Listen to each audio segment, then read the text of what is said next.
कार्यक्रम के सह प्रायोजक हैं। नौमिनी गोल्ड, अनोखी तकनीक है जापान की। दयाल पशु आहार, दूध दमदार, आप शानदार। अन्नदाता, अन्नदाता, अन्नदाता, नीत तुम्हारा अन्नदाता, पग पग पर है संग तुम्हारे अन्नदाता। लहू किसानों का बन के पसीना सींचता है धरती का सीना। मेहनत का तेरी हक दिलवाने, नई तकनीक नई खोज बताने। पशुधन को गुणवान बनाना, पौध सुरक्षा को सिखलाना, खेती के सब गुर समझाने, भारत का सरताज बनाने। आठों पहर है संग तुम्हारे अन्नदाता, अन्नदाता। नमस्कार किसान भाइयों, आज अन्नदाता कार्यक्रम शुरू करने से पहले हम आपको बड़े हर्षोल्लास के साथ बताना चाहते हैं कि देश में इलेक्ट्रॉनिक मीडिया के माध्यम से कृषि शोध एवं उसके विकास के लिए उत्कृष्ट कार्य हेतु भारत सरकार कृषि मंत्रालय के विभाग भारतीय कृषि अनुसंधान संस्थान नई दिल्ली 2014 का चौधरी चरण सिंह सम्मान के लिए अन्नदाता चयनित किया गया।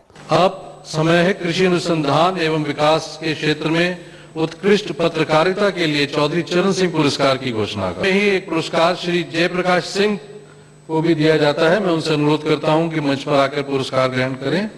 श्री सिंह ईटीवी नेटवर्क के सीनियर प्रोड्यूसर हैं।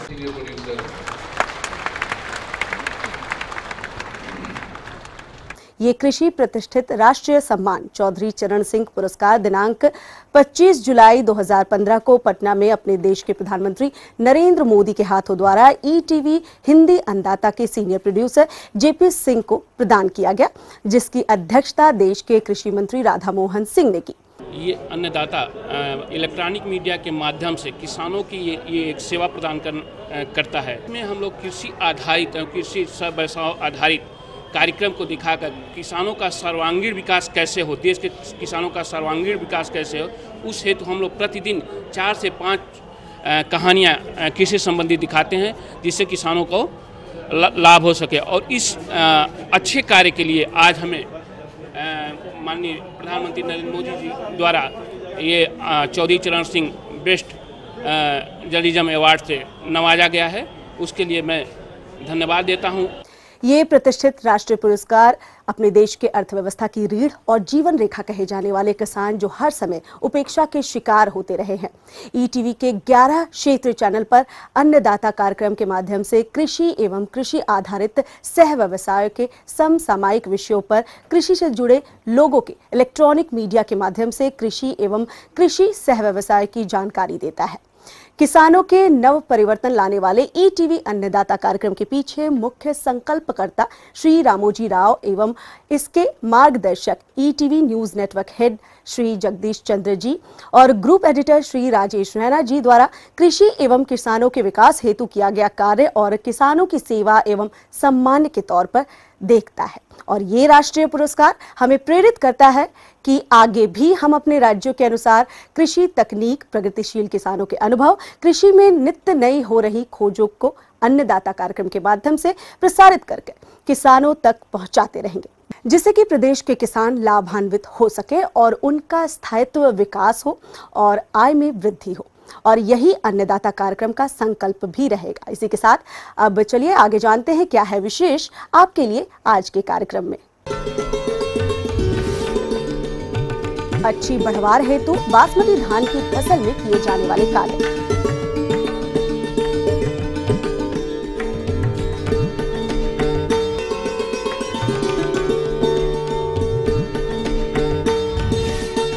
अधिक लाभ के लिए डच गुलाब की खेती की विधि।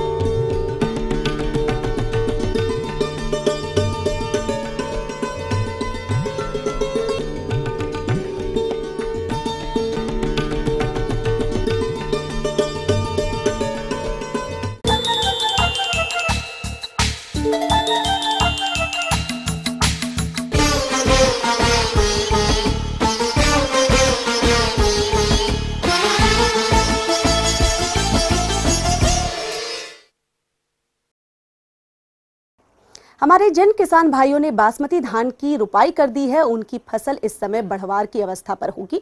तो इस फसल से अच्छी पैदावार प्राप्त करने के लिए उसमें कुछ प्रबंधन कार्यों को करना जरूरी है। अतः कौन कौन से ये प्रबंधन कार्य हैं, इसकी जानकारी दे रहे हैं बासमती निर्यात विकास प्रतिष्ठान मेरठ के डॉक्टर रितेश शर्मा।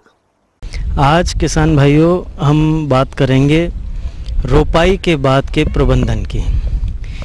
जिन किसान भाइयों ने अपनी रोपाई पूरी कर ली है, सबसे पहले खरपतवार नियंत्रण के लिए आवश्यक है कि वो रोपाई के दिन से 3 दिन के अंदर किसी रसायन का प्रयोग कर सकते हैं, जिनमें प्रेटिलाक्लोर 500 ml पर एकड़, ब्यूटाक्लोर 1 लीटर पर एकड़ अथवा टॉप स्टार 45 ग्राम पर एकड़ की दर से रोपाई के 1 से 4 दिन के अंदर प्रयोग करना चाहिए। इसको प्रयोग करने से पहले खेत में पानी भरा होना चाहिए।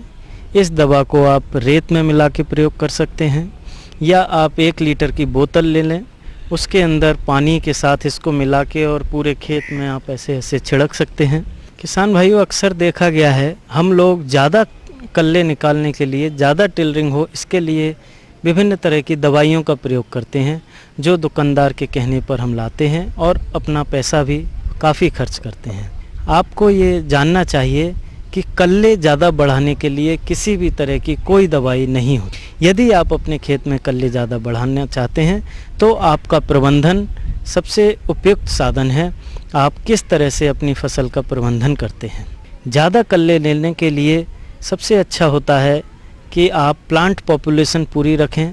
7 दिन के बाद आप गैप फिलिंग करें, जो पौधे मर गए हैं उसकी जगह पर नए पौधे लगाएं और रोपाई के 15 से 20 दिन के अंदर आप खेत में पानी भर दीजिए और एक पाटा लेकर उस पूरे खेत में फेर सकते हैं।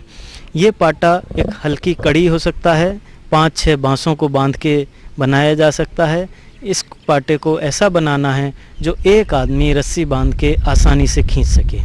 जब हम इस पाटे को खेत में फेरते हैं तो इससे हमारे खेत में वायु का संचार बढ़ता है, पौधों के ऊपर एक स्ट्रोक लगता है और जिस गांठ से कल्ले निकलते हैं वो कल्ले बहुत ज़्यादा निकलना शुरू हो जाते हैं। इस विधि को अपनाकर आप 1.5 गुना तक अपने खेत में कल्ले बढ़ा सकते हैं। तो कल्ले बढ़ाने के लिए किसी तरह की दवाई का प्रयोग ना करके आप इस विधि को अपना सकते हैं। इस समय पर कल्ले निकलने का समय होता है तो हमारे पौधों को नाइट्रोजन की आवश्यकता होती है, जिंक की आवश्यकता होती है। यदि कोई किसान भाई जिंक खेत में नहीं डाल पाया है तो उसमें जिंक 25 किलो प्रति हेक्टेयर के हिसाब से ज़रूर डालें। और आपकी बची हुई नाइट्रोजन, उसको आप इस समय पर पहली डोज प्रयोग कर सकते हैं। आपने जितनी बेसल डोज दी है उसमें जो नाइट्रोजन बची है उसके 3 भाग कर लें और 1 भाग को आप रोपाई के 15 दिन बाद प्रयोग करें। इसके बाद 20 दिन के बाद दूसरी मात्रा इसकी प्रयोग करें और आवश्यकता होने पर तीसरी मात्रा प्रयोग करें। यदि आपने हरी खाद ली है तो आपको ज़्यादा नाइट्रोजन की आवश्यकता नहीं होगी। यदि संभव हो तो आप लीफ कलर चार्ट कृषि विज्ञान केंद्र अथवा कृषि विभाग से प्राप्त कर सकते हैं और उस लीफ कलर चार्ट के अपने खेत की पत्तियों के साथ मिला करके उस पर लिखा होता है कि अब हमें इसमें कितनी नाइट्रोजन चाहिए, उतनी ही नाइट्रोजन डालें। किसान भाइयों, जल प्रबंधन की जहाँ तक बात है, बासमती धान की 3 अवस्थाएं ऐसी हैं जब खेत में पानी भरा होना चाहिए। बाकी समय में यदि आप खेत को नम रखते हैं तो भी उससे आपके उत्पादन पर कोई फ़र्क नहीं पड़ेगा। आपकी टिलरिंग स्टेज जब आपके कल्ले निकल रहे होते हैं, जो कि रोपाई के 15 दिन बाद से शुरू होता है और करीब 1 महीने तक 30 दिन तक ये चलती है। टिलरिंग स्टेज पर आप खेत में पानी भर के रखें। इसके बाद जब बूटिंग स्टेज होती है, बूटिंग का मतलब जब गोभ में हमारी बाली बनना शुरू हो जाता है, उस समय पर भी आपको पानी भर के रखना चाहिए। यदि आप निसरने के समय पर पानी भर के रखते हैं तो पूरे खेत में बालें लगभग एक साथ आती हैं। इससे आपकी क्रॉप यूनिफॉर्म होती है और दाने भी अच्छे बनते हैं। इसके अलावा दूध की अवस्था में भी आपको खेत में पानी रखना होता है। बाकी की सभी अवस्थाओं में खेत को नम रखना है। ये भ्रांति है कि हमें बासमती में हर समय पानी भरना है, तो पानी का आप विशेष प्रबंधन कीजिए, आवश्यकता के अनुसार कीजिए। किसी प्रकार की जानकारी के लिए आप बासमती निर्यात विकास प्रतिष्ठान में संपर्क कर सकते हैं।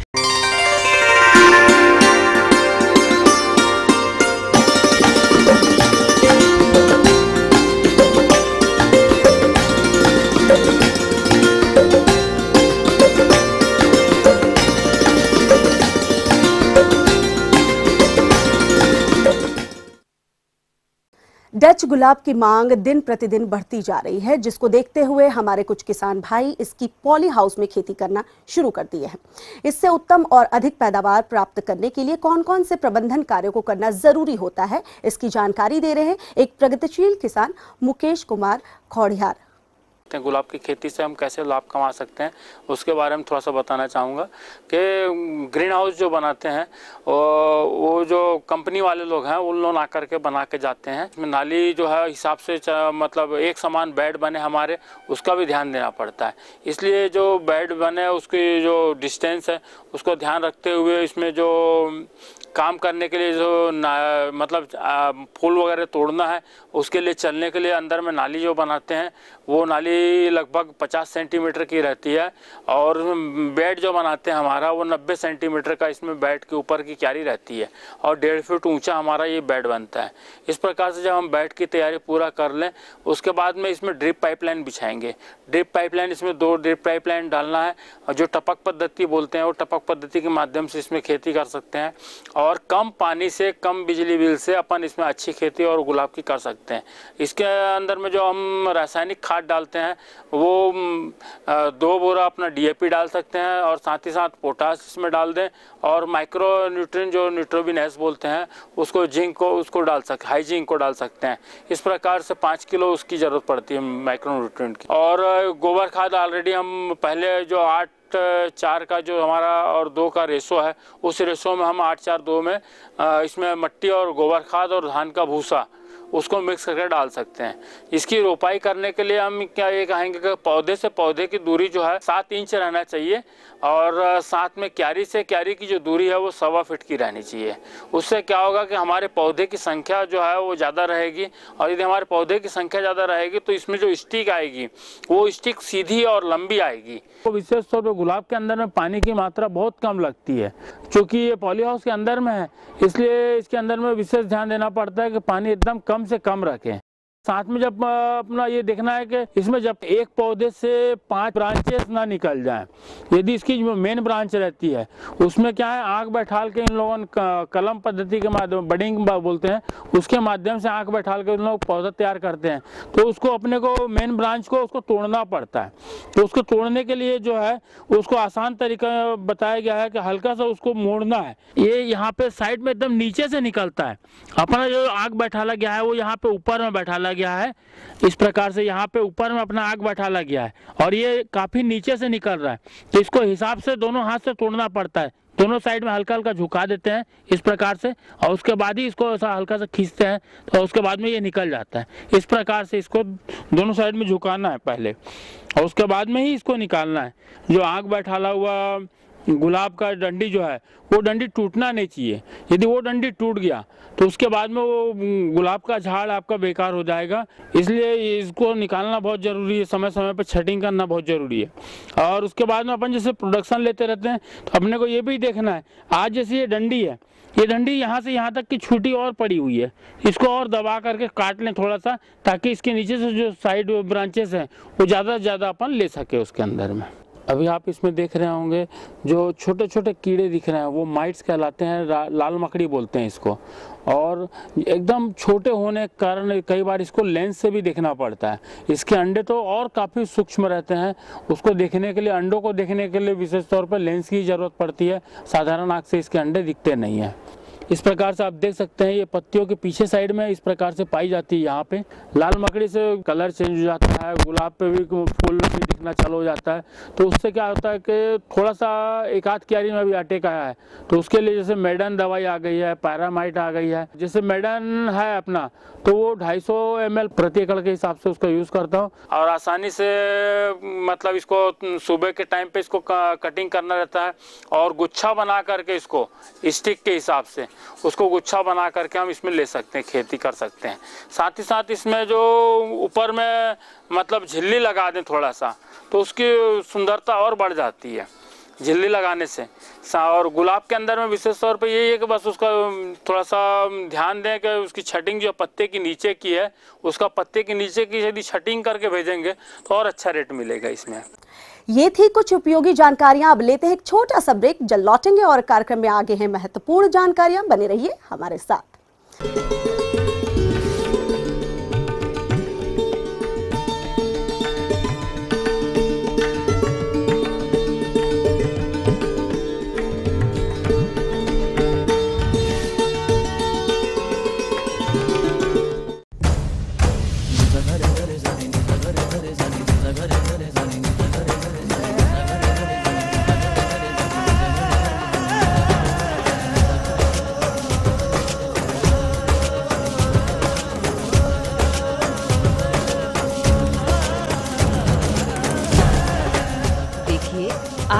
लाइव।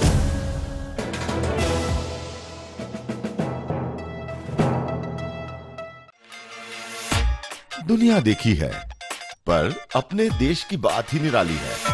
अपनी संस्कृति, अपने लोग, अपना घर, ये सब देखकर ना जैसे सुकून सा मिल जाता है। ऐसे ही जब टीवी ऑन करते हैं तो क्या लखनऊ, क्या आगरा और क्या बनारस, यहाँ तो पूरा अपना यूपी ही आंखों के सामने होता है। तो भैया अपना अपना ही होता है। अपने प्रदेश की पूरी खबर, अपना यूपी, इस समय पर।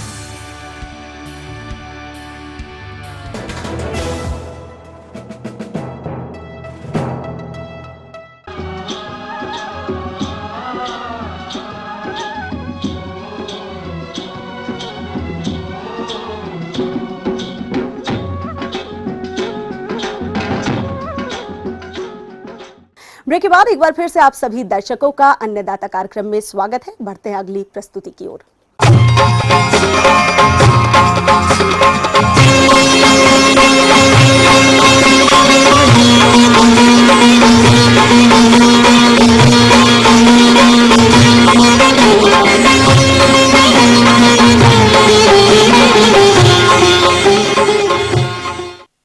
आजकल कुछ दुधारू पशुओं में बांझपन की समस्या देखने को मिल रही है, जिसका सीधा असर दुधारू पशुओं के दुग्ध उत्पादन पर पड़ रहा है। अतः इस समस्या से निदान पाने के लिए हमारे संवाददाता ने संपर्क किया सरदार वल्लभ भाई पटेल प्रौद्योगिक एवं कृषि विश्वविद्यालय मेरठ के एक विषय विशेषज्ञ डॉक्टर वृंदावन राठौर से। जैसा कि हमारे पशुपालक भाई ने ये जानकारी चाहिए कि उनके पशु समय पर गर्भित नहीं होते हैं, कुछ बार बार गर्म होते हैं और वो जो है गर्भधारण नहीं कर पा रहे हैं, और एक आध पशु उनका ऐसा है कि जो गर्मी में ही नहीं आ रहा है। ये सारी जो समस्याएं हैं वो पशु बांझपन बीमारी मानी जाती है।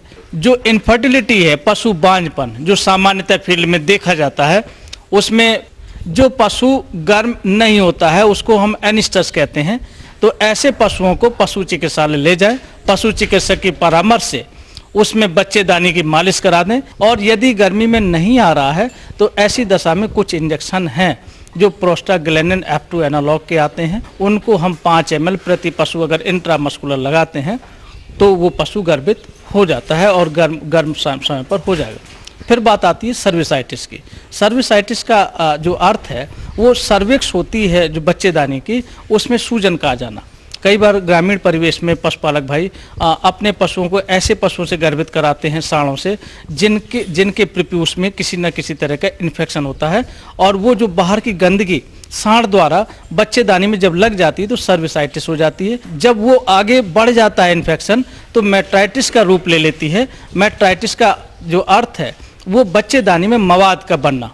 तो मवाद जब बन जाता है तो ऐसा पशु गर्भित नहीं होता है। फिर हमने एक बीमारी का नाम और बताया था, सिस्टिक ओवरी, और ऐसा पशु 21 दिन में गर्मी में ना आने की बजाय वो बार बार गर्मी में आता। हो सकता है कि 2 दिन बाद आ जाए, 4 दिन बाद आ जाए, 5 दिन बाद आ जाए, तो ऐसा पशु भी गर्भित नहीं होता है।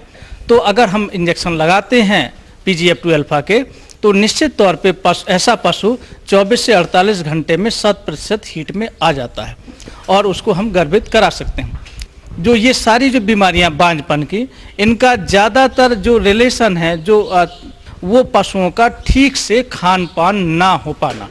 अगर हम अपने पशु को निरंतर मिनरल मिक्सचर खनिज लवण 60 ग्राम प्रति पशु प्रतिदिन दे रहे हैं और 50 ग्राम आयोडाइज नमक जिसमें आयोडीन की मात्रा हो, ऐसा नमक अगर हम एक प्रति पशु प्रतिदिन दे रहे हैं तो बांझपन की समस्या से काफ़ी हद तक हमें मुक्ति मिल सकती है। और जो दाना दे रहे हैं, हरा चारा भूसा दे रहे हैं, उसका 2/3 हिस्सा हरे चारे से करें और 1/3 हिस्सा सूखे भूसे से, और उस 1/3 जो ड्राई मैटर हम दे रहे हैं अपने पशुओं को, उसका 1/3 हिस्सा हमें दाना देना जरूरी है। कुछ लोगों का कहना यह है कि हमने अपने पशु को 2 बार 3 बार गर्भित कराया और वो गर्भित नहीं हुआ। इसके कई कारण हो सकते हैं।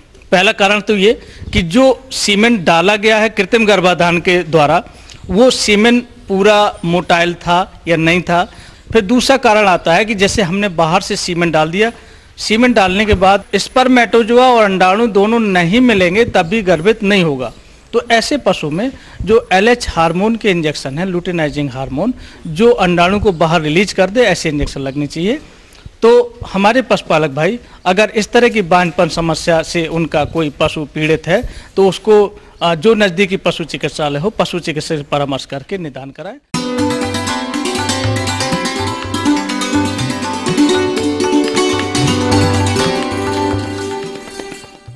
अन्नदाता हेल्पलाइन निशुल्क फोन संपर्क सेवा के माध्यम से आपके द्वारा पूछे गए प्रश्नों में से 1 या 2 महत्वपूर्ण प्रश्नों को हम अपने कार्यक्रम में शामिल करते हैं। इसी के तहत आज का चयनित प्रश्न और उसका जवाब इस प्रकार है। निशुल्क अन्नदाता हेल्पलाइन में आज हमने जिस प्रश्न को शामिल किया है उसे पूछा है परिखरा बलिया के शंकर पासवान ने। आपने आम के पौधरोपण तकनीक पर जानकारी चाहिए है, तो इसके लिए देखिए कार्यक्रम का यह अंश। आज हम किसान भाइयों आम के नवीन रोपण बगीचे के बारे में आपको हम बताना चाहेंगे। तो यह सबसे उपयुक्त जुलाई का महीना पौधरोपण का चल रहा है। किसान भाई रेखांकन करके गड्ढे की खुदाई भराई कर लिए होंगे। जो किसान भाई न किए हों उनको हम चाहेंगे कि अगस्त में रोपण करें, लेकिन तत्काल यह प्रक्रिया अपना लें।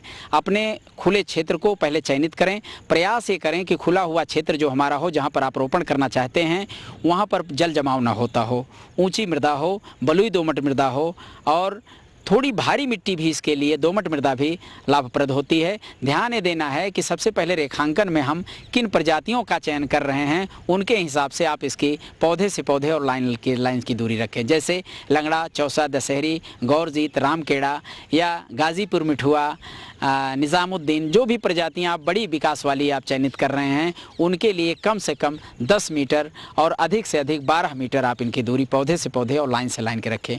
वहीं पर अगर हम सघन पद्धति से रोपण करना चाहते हैं, छोटी प्रजातियों का हम चयन करना चाहते हैं, जैसे हमारी आम्रपाली है, मल्लिका है, तो उसके लिए 3 मीटर की दूरी आप पौधे से पौधे और लाइन से लाइन की रखें तो ज़्यादा हितकर होगा। लेकिन गड्ढों की खुदाई करते समय आपको ध्यान देना होगा कि 3 फीट चौड़ा 3 फीट गहरा गड्ढा अवश्य खोदें और मिट्टी की खुदाई करते समय ऊपर की मिट्टी अलग रखें, नीचे की मिट्टी अलग रखें। भराई करते समय ऊपर की मिट्टी नीचे जानी चाहिए और नीचे की मिट्टी ऊपर आनी चाहिए, जिसमें 30 किलो सड़ी गोबर की खाद अति आवश्यक है आपको डालना। साथ में दीमक आदि का काफ़ी प्रकोप रहता है वर्षा ऋतु में। ऐसे से निजात पाने के लिए 2.5 से 3 किलो नीम की खली और साथ में आपका फॉरेट, फ्यूराडान, कार्बोफ्यूरान या फॉलीडाल 100 से 150 ग्राम प्रति गड्ढा आप डालना ना भूलें। भराई करने के उपरांत आप वर्षा का इंतजार करें, 2-3 बरसात हो जाए, मिट्टी हमारी सेट हो जाए, उसके उपरांत आप अब पौधों का चयन करके, प्रजातियों का चयन करके किसी केंद्रीय पौधशाला, राजकीय पौधशाला या कृषि विश्वविद्यालय से, जहां पर मातृ पौधों का संकलन अभिलेखीकरण के माध्यम से किया गया हो, यह सत्यता उनकी जो है पौधों की प्रजातियों का रहे कि हाँ यही प्रजाति है जिसको हम रोपित करने के लिए ला रहे हैं। खुदाई करा लें और खुदाई कराने के बाद अच्छे से उसकी अर्थबाल को बंधवाएं। यदि पॉलीथीन बैग में हो तो उसे सुरक्षित किसी टोकरी के माध्यम से किसी ट्रे में रख करके सुरक्षित लेकर के अपने क्रय स्थल से अपने रोपण स्थल तक ले आएं। ध्यान दें कि अगर तुरंत का खुदा हुआ पौधा है तो उसको कम से कम 3-4 दिन रेस्ट में अपने यहाँ कठोरीकरण के लिए छाए में रखें। पिंडी पर पानी देते रहें, पत्तियों पर पानी नहीं देना चाहिए, अन्यथा पौधे के ऊपर से कपोलों के झड़ने और सड़ने की ज़्यादा संभावना रहती है। अब रही बात स्थल पर आपको रोपण करने की, तो जो हमारी अर्थ बॉल है यानी कि पिंडी है, पिंडी पौध पे बंधे हुए पुआल, जो चाहे हमारा कुश हो, कांस हो, जो भी मुजरी के रूप में प्रयोग किया गया है, उसको आप आहिस्ता से खोल करके अलग करें। यदि पॉलीथीन बैग में है तो पॉलीथीन बैग को ब्लेड से या किसी अन्य माध्यम से चाकू से उसे काट करके अलग करें और अपनी पॉलीथीन बैग की साइज के अनुरूप, पिंडी पौध के अनुरूप आप गड्ढे बीचों बीच बनाएं उस बने हुए थाले में और उसका रोपण करें। ध्यान रहे कि जहाँ पर कलम हमारी बांधी गई है वो भाग जमीन के अंदर न जाए और न जमीन से वो टच करे। और रोपण करते समय पंजे के सहारे से बगल से निकली हुई मृदा को कसें और फिर खुरपी के उल्टे बेंट से अच्छी तरह से उसको भराई कर दें। तदुपरांत यदि बरसात होने की संभावना हो या हल्की झीसें पड़ रही हों तो सिंचाई की आवश्यकता नहीं होती है, हल्का पानी आप उसे दे करके उसे छोड़ दें। आप देखेंगे 10 से 15 दिन के अंदर नई कपोलें निकलेंगी। रही बात सिंचाई की, तो सबसे पहले निकाई गुड़ाई करने के बाद जब आपको बरसात काफ़ी अंतराल पर हो रही हो या ज़रूरत है पौधे को पानी देने का, तब उसमें आप अच्छी तरह से उसकी सिंचाई जरूर करें और प्रयास करें कि आज के नूतन रोपण बागों में सबसे अच्छी व्यवस्था हमारी जल संरक्षण की चल रही है। चाहे जिस भी फसल की आप प्लांटेशन कर रहे हैं, पौधरोपण कर रहे हैं, उनमें टपक पद्धति सिंचाई का यदि आप सदुपयोग करते हैं तो ज़रूरत भर के पानी की पौधे की आवश्यकता उसको ज़रूरत भर की मिलेगी और अधिक जो पानी हमारा नष्ट होता है उससे भी निजात हमें मिलेगा।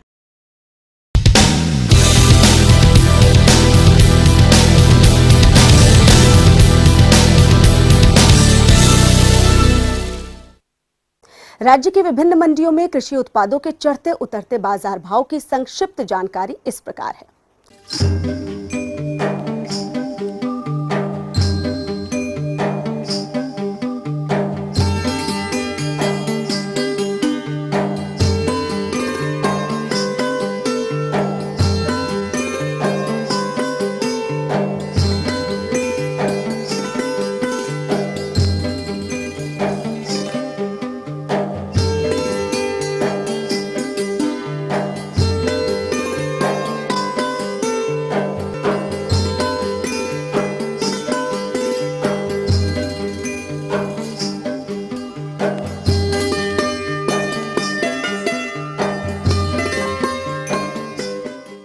हम उम्मीद करते हैं कि आज का कार्यक्रम आप सभी दर्शकों के लिए उपयोगी रहा होगा। किसान भाइयों, अन्नदाता आपकी सेवा के लिए संकल्परत है।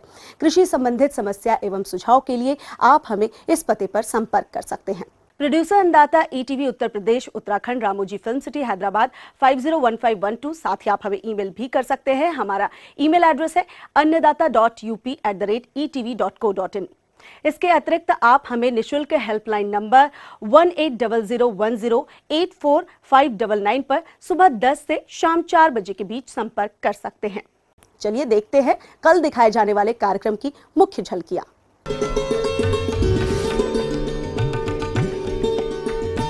कटहल के नए बाग की स्थापना के समय ध्यान देने योग्य बात।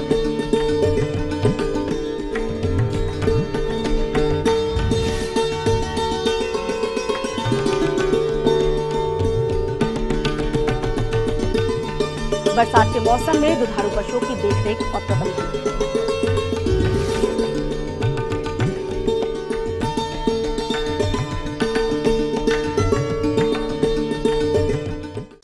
फिलहाल अन्नदाता की पूरी टीम को दीजिए इजाजत। कल फिर इसी वक्त आपसे मुलाकात होगी कृषि संबंधित कुछ और रोचक जानकारियों के साथ।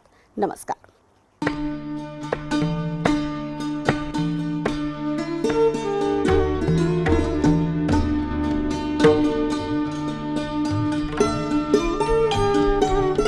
इस कार्यक्रम के सह प्रायोजक थे नौमिनी गोल्ड, अनोखी तकनीक है जापान की। दयाल पशु आहार, दूध दमदार, आप शानदार।